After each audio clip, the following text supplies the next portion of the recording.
vous ai parlé dernièrement dans le blog de ce petit appareil qui est un iPhone, dont vous avez probablement entendu parler. Le rapport avec l'astronomie, c'est que depuis peu, on peut installer divers logiciels sur cet iPhone et on en trouve pour l'astronomie justement. Et je vous avais promis une petite démo de StarMap qui est donc un logiciel type planétarium. Le principe étant de vous montrer l'aspect du ciel en fonction d'un lieu donné et d'une heure donnée. Donc voilà comment ça se présente. Une carte qui est assez lisible, l'interface est assez bien faite, avec en dessous une molette qui permet d'accéder aux différents réglages et aux différentes commandes. Donc cette carte, on peut la présenter en format paysage. Il suffit pour ça de retourner le téléphone et la carte s'adapte automatiquement. Alors le principe de l'iPhone, c'est que c'est un appareil qui est entièrement tactile, il n'y a pas de bouton dessus, enfin il n'y en a qu'un en l'occurrence. Donc pour déplacer la carte, il suffit de la faire glisser tout simplement avec le doigt. Tac, voilà les étoiles de la Grande Ourse qui apparaissent. Et puis on a également des boutons de raccourci pour pouvoir viser directement le ciel du nord, de l'est, etc. On peut zoomer bien entendu sur les cartes. Donc le principe pour zoomer, c'est de poser deux doigts et de les éloigner l'un de l'autre. Voilà. On va zoomer par exemple sur Jupiter. Et puis pour réduire, c'est l'inverse, on rapproche les doigts l'un de l'autre. Alors voyons un peu les réglages dont on dispose. Donc déjà pour se caler sur le lieu d'observation, alors si vous disposez du modèle incorporant le GPS, il suffit d'appuyer ici et puis vous pouvez récupérer la position du GPS. Sinon vous choisissez dans une liste. Bon, il y a sur toutes les grandes villes du monde, donc forcément vous ne trouverez pas votre petit village. Et donc si vous ne trouvez pas, vous pouvez régler ici les coordonnées précises en longitude et en latitude en faisant tourner ces petites molettes. Voilà, on va se remettre sur Paris pour la démo. De la même façon, on peut régler la date et l'heure d'observation. Donc soit choisir maintenant l'heure qu'il est, récupérer l'heure et la date du téléphone à minuit ou au crépuscule, ou bien rentrer son heure personnalisée, donc toujours sur le même principe de ces petites molettes. Donc là, voilà, on se trouve à la date de la nuit des étoiles. On dispose ensuite d'un certain nombre de réglages concernant l'affichage. Donc on peut afficher les grilles équatoriales ou azimutales, l'équateur céleste, etc., les points cardinaux. On a des options naturellement pour l'affichage ou non des planètes, du soleil. Il est possible d'afficher les essaims d'étoiles filantes.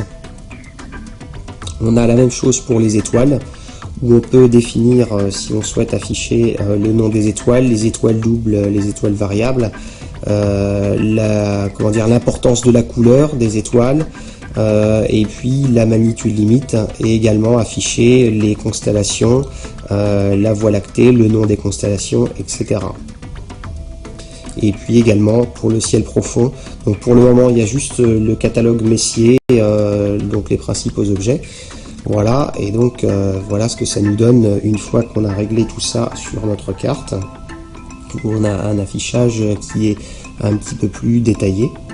Toujours au niveau du réglage de l'affichage, on peut régler la luminosité du fond du ciel pour la faire correspondre un peu à son lieu, en fonction de si on se trouve au crépuscule ou bien une ville polluée par la pollution lumineuse ou bien au contraire sous un ciel complètement noir.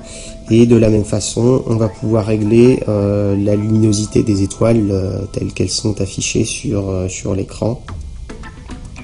On a ensuite des fonctions de recherche, donc pour localiser un objet, donc localiser une planète. Alors on peut afficher soit la liste de toutes les planètes, soit simplement les planètes qui sont visibles au moment où on observe. Et donc il suffit d'appuyer sur le nom d'une planète pour afficher sur la carte. Alors la carte reste là où vous étiez la dernière fois et simplement affiche une flèche sur laquelle il suffit d'appuyer et ça vous emmène vers l'objet que vous recherchez.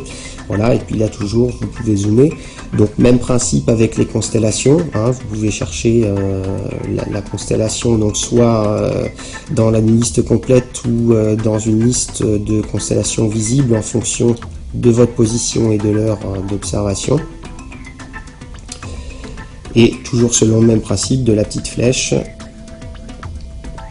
Et voici donc la constellation qui est mise en évidence au niveau de sa couleur. La même chose pour les étoiles, vous l'aurez compris, et puis la même chose pour les objets du ciel profond, du catalogue Messier, par exemple l'amas globulaire d'Hercule, voilà, que voici. Ensuite, on dispose de fonctionnalités d'éphéméride pour les planètes. On appuie sur ce bouton, et puis là, bon, toujours selon le même principe, on peut afficher que les planètes visibles ou la liste complète, et en sélectionnant une planète, on obtient des informations qui la concernent. Donc là par exemple Jupiter, on a ces informations sur son heure de lever, coucher, la constellation dans laquelle elle se trouve, etc., ascension droite, et puis quelques informations sur la nature et les caractéristiques de la planète. Et puis dans le haut, on peut avoir une représentation des satellites de la planète en fonction de l'heure à laquelle on observe. Pour la recherche d'objets aussi, une autre petite fonctionnalité là qui permet de rechercher n'importe quel objet simplement en tapant son nom.